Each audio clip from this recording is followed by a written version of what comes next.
So, Mike here, we're not far off official start time. What I'd like to do is welcome you here. We'll give people a few moments to join, but also if you could just go down to the bottom left corner of your screen and mute yourself when we're in a group meeting like this. Pretty rapidly becomes a fairly noisy environment. If everyone's microphones are on, you get all sorts of feedback loops and things happening. So if you could mute yourself, that would be awesome. And we'll see who's around. I'd just like to check in with a couple of people to see where we're at. We've basically got folks joining us from literally all over the world. So there's people on the call from the Philippines, the UK, there's obviously lots of local Aussies from both Perth and other parts of Australia. We've got people from Stockholm, people all over the place essentially. So welcome to the call. Obviously it's an interesting and very rapidly evolving time that we find ourselves in here at the moment. And my intent for this half hour is to give us some practical tips and strategies for dealing with this amazing time that we find ourselves around COVID. So the first thing is that obviously it's pretty serious. The World Health Organization has declared a pandemic. We've got states in Australia declaring states of emergency and discussions around lockdowns and all sorts of things happening here, and other parts of the world have already enacted that.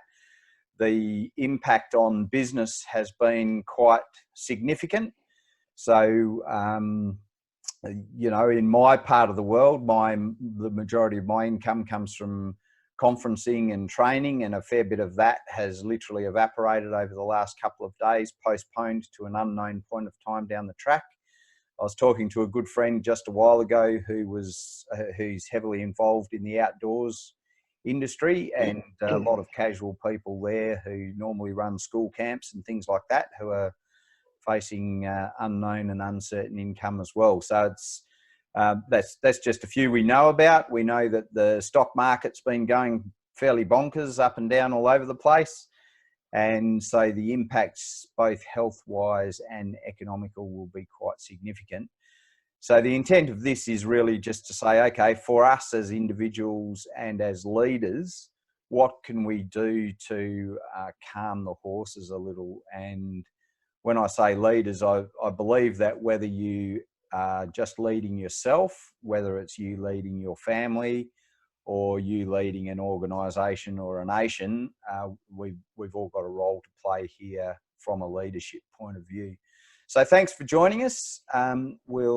We'll crack into that. I'm going to make it a little bit one way at this point in time, mostly because I'm not super familiar with this mode of delivery, certainly not enough yet to say let's invite wide participation, and we've got a relatively short time. There is a chat box available, and thanks Ben for checking in and saying thanks for this. Welcome. If anyone's got a specific question or a comment that you want to make, if you select to everyone and type a message in there, then people will be able to see you and we can participate in that way. So perhaps just to start that, if we can get a few thumbs ups or yeses in there just to make sure that everyone can hear what's going on, that would be useful. Beauty, getting those all around. That's nice. So I'm just going to hop into a screen share here and get a little bit of stuff up that gives you some a little bit of background about me. So first up, so you should be able to see, yeah, there we go. I think you can see a picture of me in the Pilbara. For people that don't know me, there's a lot of people on the call that I've never met. Thank you and welcome. My background is 20 years teaching survival in the Australian outback and working in organisational change in parallel to that. So my job was to push people into duress as much as I could and to help them to see how they dealt with things when times were uncertain. And, you know, if we rewind to just before Christmas, there was very little that any of us, there were very few of us sitting around that would have predicted the state of the world right now. I think we're in generally quite turbulent and uncertain times, and coronavirus is a great example of just how quickly things can head out. So my intent is to give you a little bit of info from this base as a survival instructor, and to talk a little bit about how we behave both individually and collectively when we're under this kind of pressure. And hopefully some of those insights will be useful to you. So there's probably the starting point for this is that we're actually social animals. You know, it's not all that long ago in our history that we were actually a herd animal near enough.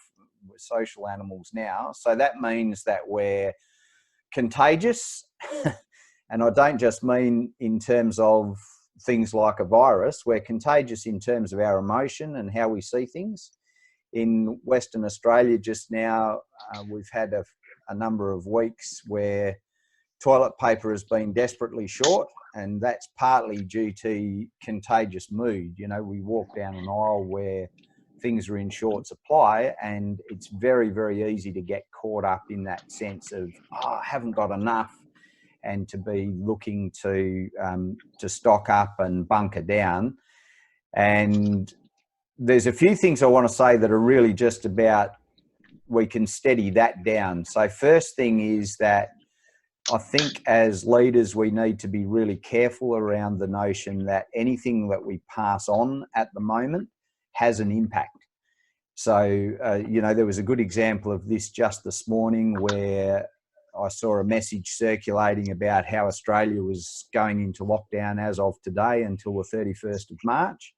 And that turned out to be not true. It was actually just someone posting what had happened in Malaysia overnight.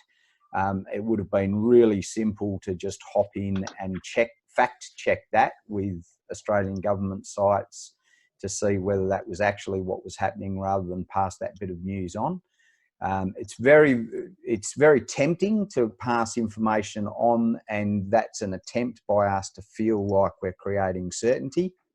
One of the big things that we can do around how contagious ideas and emotion are is just to slow things down a little bit and fact check before we send things on.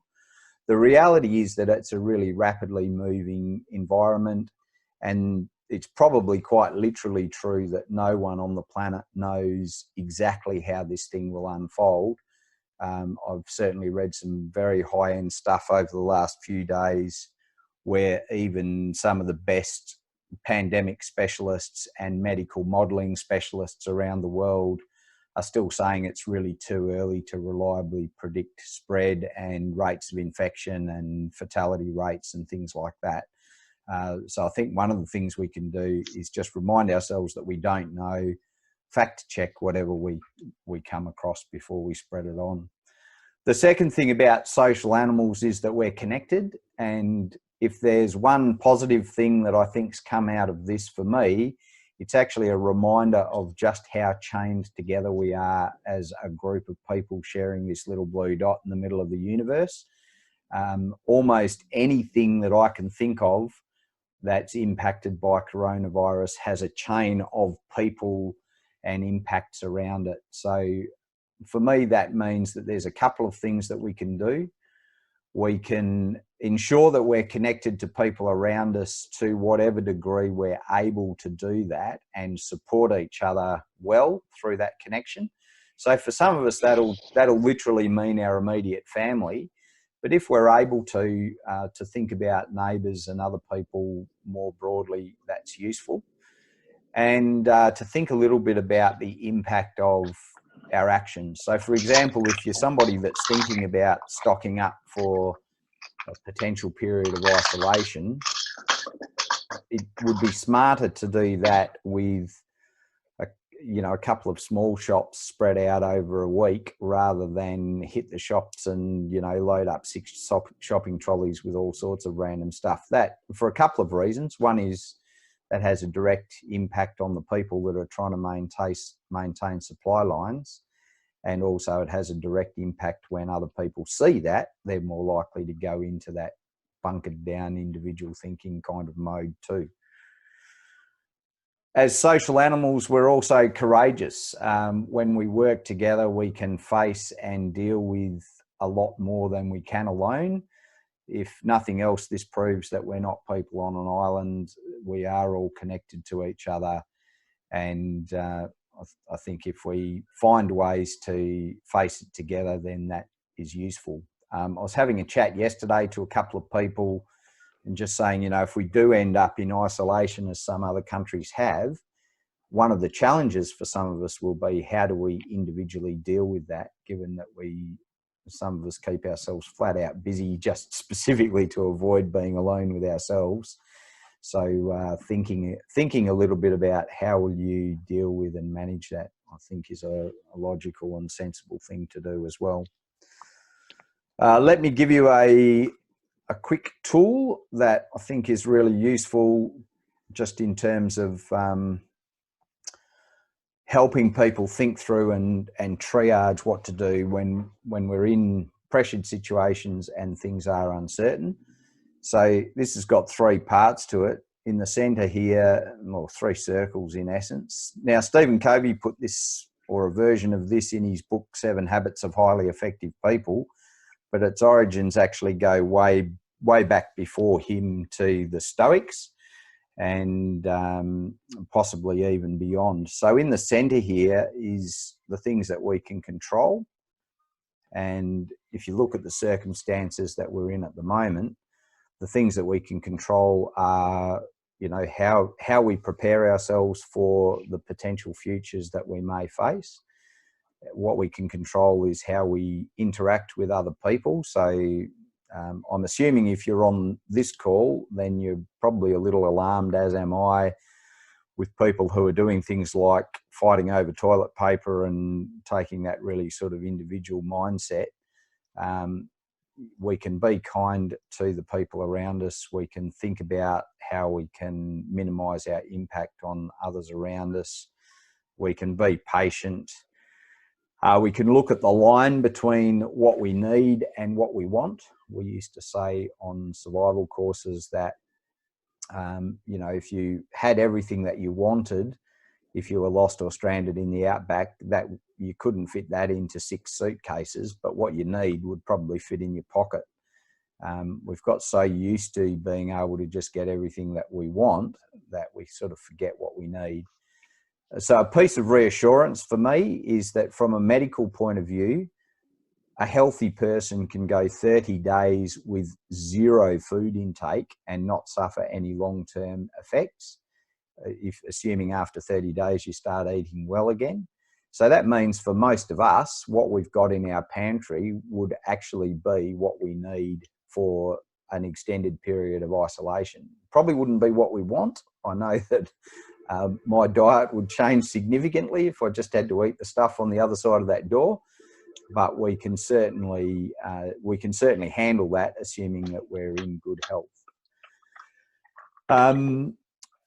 The reality of what's in this circle of control is that it's actually quite small. So a lot of us, and a lot of the angst that I think we're seeing around the place, is people's attempt to control things that are actually outside of their control. No matter what we do, we can't control where the virus will go. We can't control how severe it will get. But there's things that we can do individually and collectively that certainly mitigate some of that. So best way to use this tool is have a look at your personal circumstances. What's within your control now is a good place to focus. People who survive against the odds when they're under the pump are very, very good at facing their reality squarely and then focusing their attention on the things that they can directly control. So that's a really useful way to just get rid of that mental clutter that can easily invade at this kind of time and focus yourself in on something useful. The next circle out is about influence, and influence is about, you know, the stuff we can't directly control, but we can have an impact on. So that would include people around us, how they're traveling. And a good example of that is just fact checking fact-checking information before we pass it on is a sensible way to influence things. A lot of us create stress when we get that line confused. So if I try to control you, if I try to change the way that you behave, then that can cause a lot of stress for me, because the outcome's really uncertain when I try to influence anybody. So the reality is we'll see some people doing things that we approve of highly and other people doing things that we wish weren't happening. And a way to reduce our stress is just remind ourselves that we don't have direct control over anyone else. In this outer circle is the circle of concern, and concern is about the territory that we really need to keep an eye on, but there's no point losing sleep over. So for me, it's smart to keep a bit of an eye on the progression of the virus and the economic impacts of it, but there's nothing that I can do that will change that. So as much as possible, take your energy away from worry about that and look at the things in the circle of control that you can directly have an impact on. So some examples of control: fact-checking, and also hygiene things. So, you know, we're told washing your hands regularly with soap and avoiding direct physical contact like handshakes and hugs and things like that with people other than your immediate family. Both useful things that we can do to minimise the spread of this thing. A bit easier said than done. If you were on the live call with myself and Brant Garvey on LinkedIn a couple of hours ago, we finished that call with a handshake because it's just something that's so ingrained as a social thing. And then we both kind of looked at each other and went, oh, that's awkward. We just finished telling people that we shouldn't do that. So, you know, building habits around this stuff, I think, is really useful over the next few days and weeks. Another thing we can control is our access to news. So at the moment, it's a little bit like drinking from a fire hydrant. There's so much stuff out there. So much of it is speculation and opinion. So a couple of things we can do directly in our control here. Choose sources that are really reliable. Things like World Health Organization. Certainly in Australia, the Australian government information is relatively up to date and relatively reliable. And so, you know, finding those kinds of sources, by all means, listen to some opinion-based stuff, but just consciously know that it's opinion versus fact.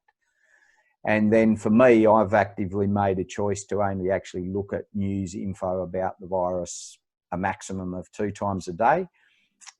Any more than that, and it's very easy to end up down that social media rabbit hole, just looking at loads and loads of stuff that it's really easy to get caught up in your head and anxious and overwhelmed by it all.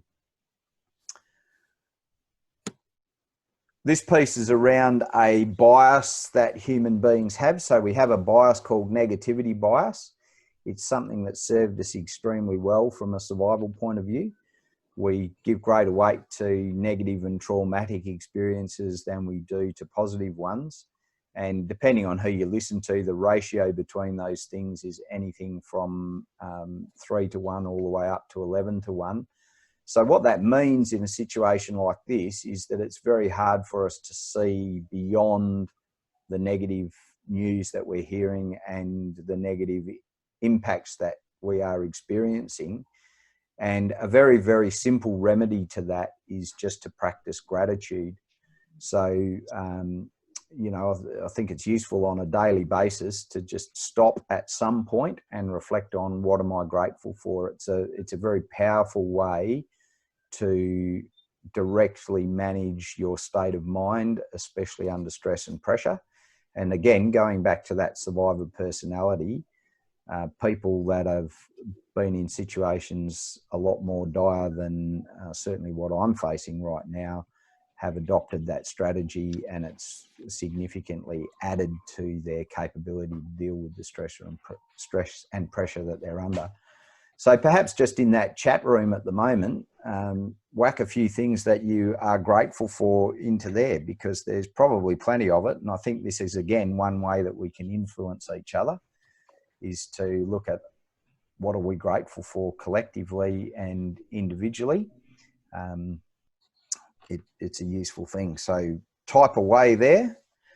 So there's some great stuff there. Grateful that I can still come to work, my health, the fact the sun's shining, yeah, that's pretty nice. That the Aussie humour is still alive, wife and our relationship, family, connections and Zoom. Yeah, isn't it great that we can actually do things via this sort of momentum, strength of family unit, financial resources. I'm an introvert, so if I have to isolate, that's pretty much ideal for me. So much stuff there that we can be grateful for and we can share with each other as we experience this bit of pressure. I don't know if you're noticing it, but as we look through that scrolling list, thanks, Paul, appreciate you too. As we look through that list, there's an instant shift in energy. So it's quite easy for us to shift our energetic state just by spending a little bit of time being grateful.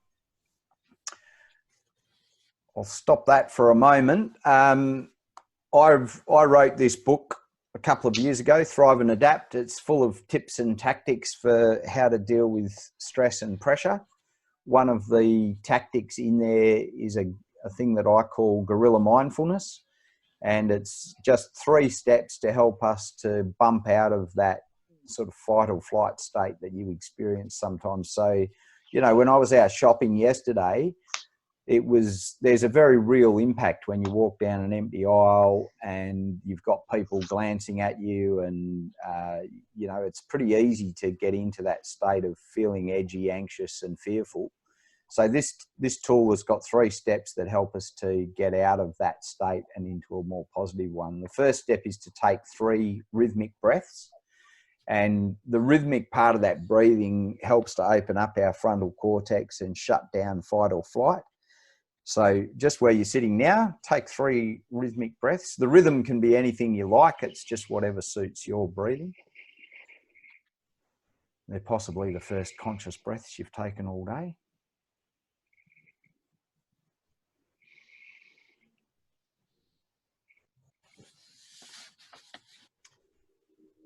You'll probably notice once you've done that even though you're not in a terribly stressful environment right now, that you almost instantly feel a little more calm, a little more grounded, and it literally 3 breaths is enough to do that.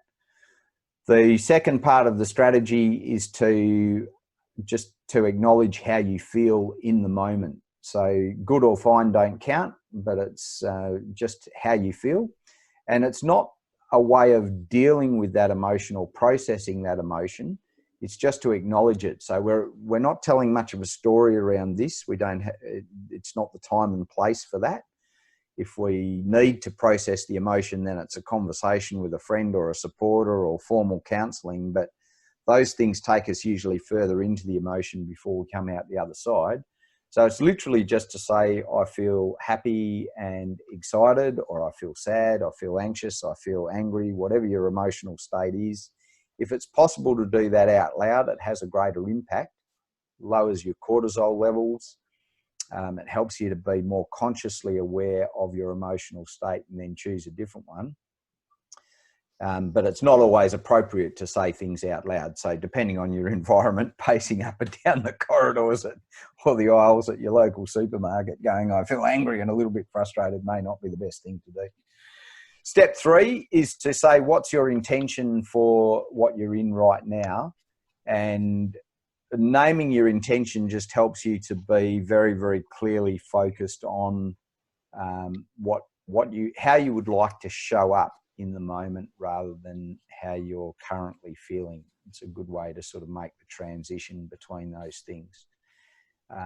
It can remind you just to say thanks to the people around you and smile rather than sort of be walking down the corridors of wherever you are feeling twitchy, as is pretty easy to do at the moment. In terms of the book, what we'd like to do is we'll hopefully be able to send a recording of this chat out to you. but also we'll send a link to a PDF version of this book, because I think, you know, it's filled with lots of tactics like guerrilla mindfulness and gratitude that help us through challenging times like this. So I'd like to get that into as many people's hands as we can. We'll send that out as soon as we're able to after this call ends. I'm not entirely sure about the technology of that, so it may take a day or two, but we'll definitely get it to you. And then just by way of finishing up here, we are planning to do this for the foreseeable future. I don't know how long coronavirus will be with us. We don't know what its overall impact will be, but I think it's going to be helpful for as many positive voices to be adding to the mix as we can. So my plan is Wednesdays at 2 p.m. Perth time, using the same link as you used to come into this call. Join us for as many or as few as you like. We'll be here weekly until we say otherwise. If you're on the list where you got the invite to this one, we'll send you updates about what's happening. Next week, I've got Dr. Jenny Brockis, who's in the top left of your screen there. Jenny's a Perth-based medical doctor and works with people around brain fitness and health and leadership teams that do that. So she'll be joining us next week, and we'll talk through some of the medical terrain and how we can look after ourselves and stay healthy there. Brant Garvey has also agreed to have a chat at some point. He's a Paralympian and has had many situations of having to basically rise and adapt under challenging circumstances. So we'll have a chat. Steve Young, down in the bottom left corner, is one of Australia's leading crisis management experts. He's been training and managing large-scale public crises like oil spills and large-scale bushfires and biohazard threats and terrorism threats in Australia for many years. So he'll have some useful things to tell us, particularly, I think, around leadership. Suzanne Waldron, down in the right corner, is a fantastic Perth-based local who is one of our TEDx curators here. So exposed to lots of high-level thinking. She's also a bit of a specialist in human behaviour. So she's going to have some good stuff to tell us. And I confirmed yesterday as well, Romano Salatena, who's a local stockbroker, very well regarded in the world of large-scale economy and movements of the stock market. And we'll add more as we go. If you've got particular things that you'd like to hear about, then by all means send us an email or via the chat, and we'll answer whatever questions that we can. That's pretty much us at time. I hope that it's been useful to you. Again, as I say, if you'd like specific things addressed, give us a shout via email or social media, and we'll certainly do our best to address more and more specifics as we go on. Thanks very much for joining us, and hope to see you again soon. Keep yourself and your families and immediate community safe, and we'll look forward to seeing you again soon. Thanks very much.